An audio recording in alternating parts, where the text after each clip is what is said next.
Қайырлы күн. Мен Серикханова Ақбота Берекхановна, Алматы мемлекеттік энергетика және электронды технологиялар колледжінде экономикалық пәндер оқытушысымын.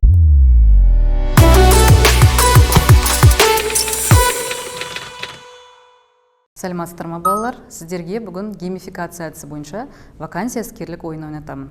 Ойынның мақсатымен таныстыра кетейін.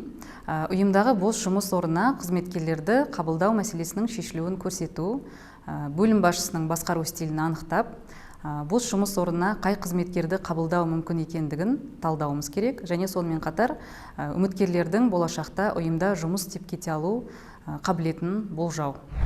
Ойында белгілі бір басқару стилін иемденген басшының ваканттық орынға қызметкерді таңдау кезіндегі өзін өзі ұстауы және де белгілі бір темпераментке ие үміткердің өзін өзі ұстауын бақылаймыз, және іскерлік әңгімелесу имитациясы жүргізіледі және эксперттік жүйемен бағаланады. Енді ойыншылар тобының құрамымен таныстыра кетейін. Бүгінгі іскерлік әңгімелесуде 3 бөлім басшысы болады, яғни маркетинг бөлімі, есеп бөлімі және жоспарлау бөлімі. Және әрбір бөлімге 2 үміткер жұмысқа орналасуға келеді. Бір хатшы болады және қалған білім алушылар эксперт қызметін атқарады. Көрермен эксперттер осы бағалау кестесі арқылы әрбір ойыншыны максималды 3 балмен, орташа 2 және 1 балмен бағалайсыздар. Бағалаған кезде талдау критерийлері жалпы әрбір іскерлік әңгімелесуден жалпы алған әсеріңіз, өзін өз ұстауына, сөйлеу мәнеріне, сұрақтарға жауап беруіне және де міндетті түрде дресс-кодқа баға беріледі. Және ойынның соңында әрбір бөлім басшысы қай үміткерді жұмысқа қабылдау мүмкін екендігін эксперт ретінде өз ойыңызды айтасыздар. Және қорытынды ретінде бөлім басшылары кімді жұмысқа қабылдағаны туралы өз шешімдерін айтады.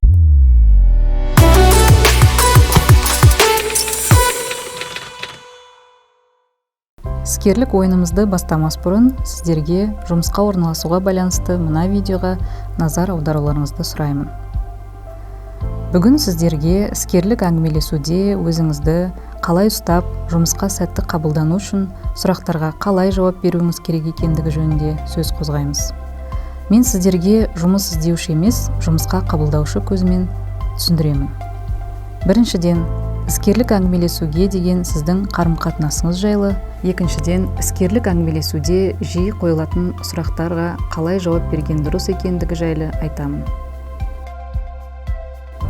Біріншіден, іскерлік әңгімелесу емтихан емес екенін ескерген жөн. Тәжірибесі жеткіліксіз мамандар мен студенттер іскерлік әңгімелесуді емтихан сияқты қабылдайды. Іскерлік әңгімелесудегі сауалнамалар мен тестке дұрыс жауап берсе, жұмысқа қабылданатынына сенеді. Ол жаңсақ пікір. Іскерлік әңгімелесу ол жұмыс барысындағы кездесу. Қарапайым тілмен айтқанда, бірінші тарап белгілі бір жұмысты ақы төлеп тапсыруы керек, екінші тарап сол міндетті сәтті атқару керек болады. Сондықтан үміткердің түйіндемесімен танысқанда, жұмыс беруші белгілі бір ваканттық орынға қажетті білімі мен тәжірибесіне, дағдыларына баса көңіл бөледі. Сондай қабілеттер мен біліктілігіне көзі түскенде, жұмыс беруші ол үміткерді іскерлік әңгімелесуге шақырады. Түйіндемені толтырмас бұрын ашық ваканттық орынға қажетті дағдылар мен тәжірибелермен танысып алғаныңыз жөн. Себебі іскерлік әңгімелесуге шақырту алу үшін белгілі бір позицияға қажетті білім мен дағдыларды көрсетсеңіз, мүмкіндіктеріңіз артады. Сіздің мақсатыңыз жұмыс берушімен кездесіп, жұмыс талаптарына сай үміткер екендігіңізді дәлелдеу.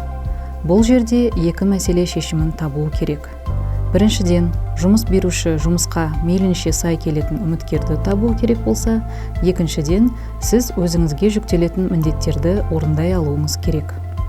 Енді іскерлік әңгімелесуде жиі қойылатын сұрақтарға тоқталайық. Біріншіден, жұмыс беруші сіздің кем тұстарыңызды сұраған кезде сіз өзіңізге жағымсыз көрінгенмен, жұмыс берушіге жағымды көріну мүмкін тұстарыңызды айтқаныңыз абзал.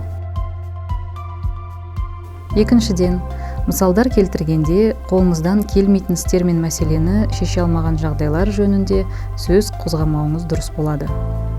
Үшіншіден, жұмыс беруші сізден 5 жылдан кейін өзіңізді қалай елестетесіз деп сұрағанда, осы жұмыста деп жауап бергеніңіз дұрыс.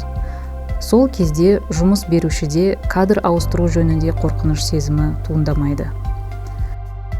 Төртіншіден, жұмыс беруші неліктен дәл сізді жұмысқа қабылдауым керек деп сұраған кезде өзіңіздің ең мықты қасиеттеріңізді атаңыз.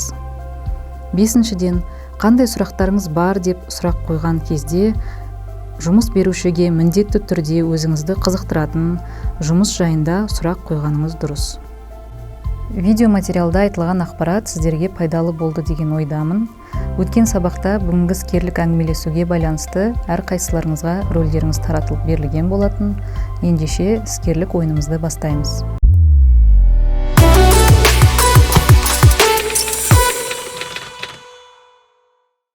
Бірінші іскерлік әңгімелесу маркетинг бөлімінде жүреді. Бөлім басшысы Сыдық Гүлнұр, бірінші үміткер Қадырбек Аружан. Саламатсыз ба? Сәлеметсіз бе? Біздің Адал компаниясына қош келдіңіз. Отырыңыз.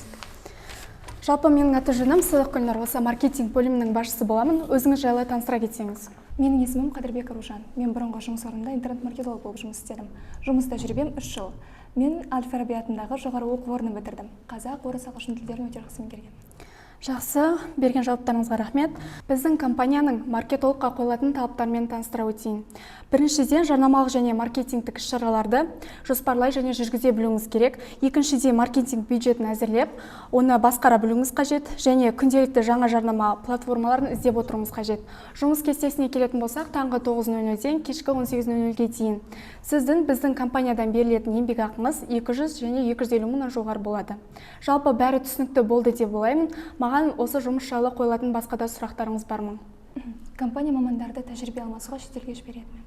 Өте ауқымды сұрақ екен. Сіздің тіл білуіңізді ескере отырып, шетелге жіберуіміз әбден мүмкін. Тағы да қандай да сұрақтарыңыз бар ма? Жоқ, бәрі түсінікті. Біз өз шешімімізді кадрлар бөлімшесі арқылы сізге хабарлаймыз. Бүгінгі іскерлік кездесуге келгеніңізге көп рахмет. Сау болыңыз. Маркетинг бөліміндегі іскерлік әңгімелесуге екінші үміткер Жабықбай Ақниет. Сәлеметсіз бе? Сәлеметсіз бе? Қош келдіңіз. Отырыңыз. Жалпы менің аты-жөнім Сыдық Гүлнұр, осы маркетинг бөлімінің басшысы боламын. Өзіңіздің түсініктемеңізді беріп, өзіңізді таныстыра кетсеңіз. Менің есімім Жабықбай Ақниет қызы.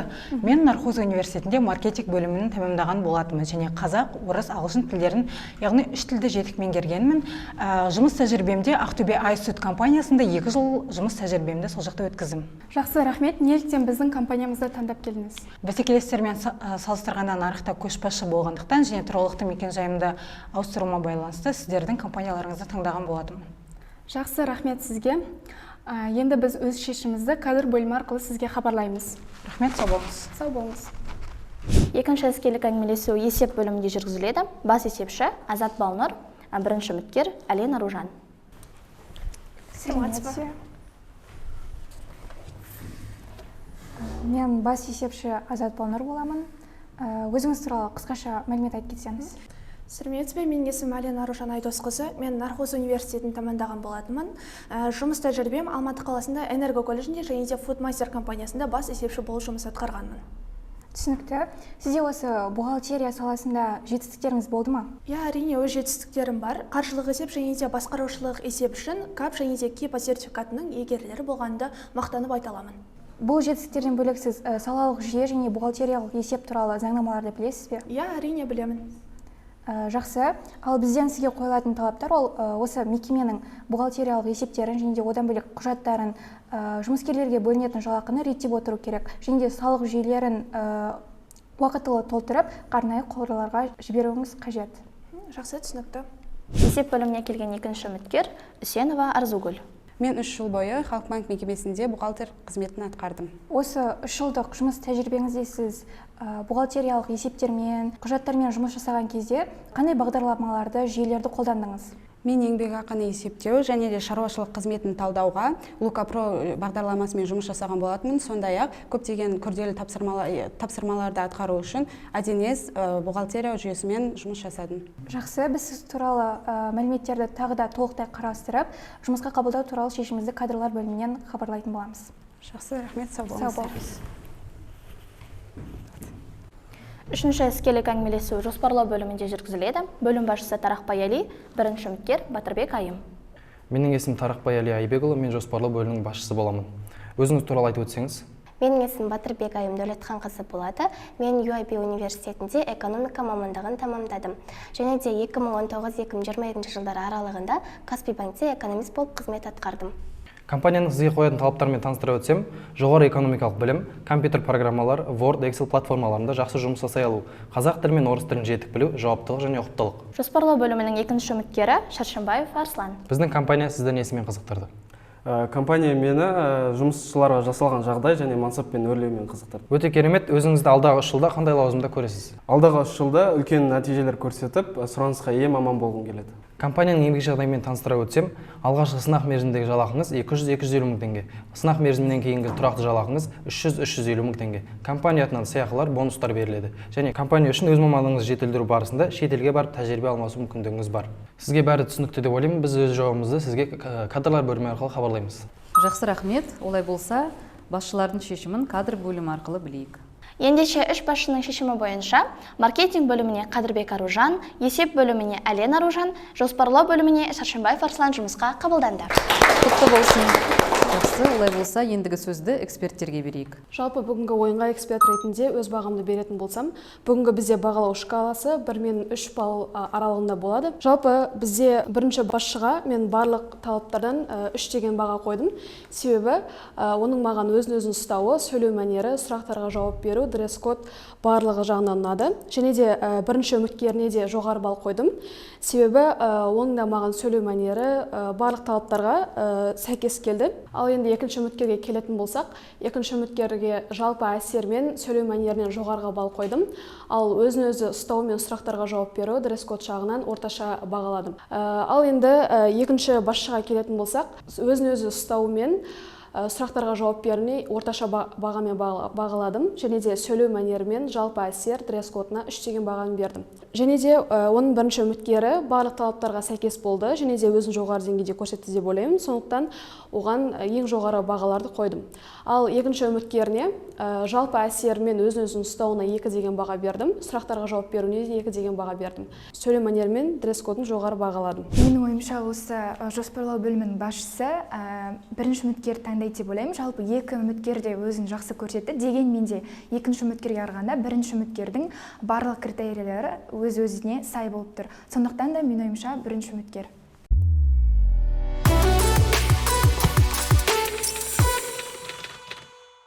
Жақсы, олай болса, іскерлік әңгімелесуге қатысқан барлық білім алушыларды эксперттердің бағалау кестесі бойынша бағалап, балдарын айтып өтейін. Бірінші іскерлік әңгімелесуді жүргізген Сыдық Гүлнұр барлық бағалау критерийлері бойынша максималды 3 балл алған екен.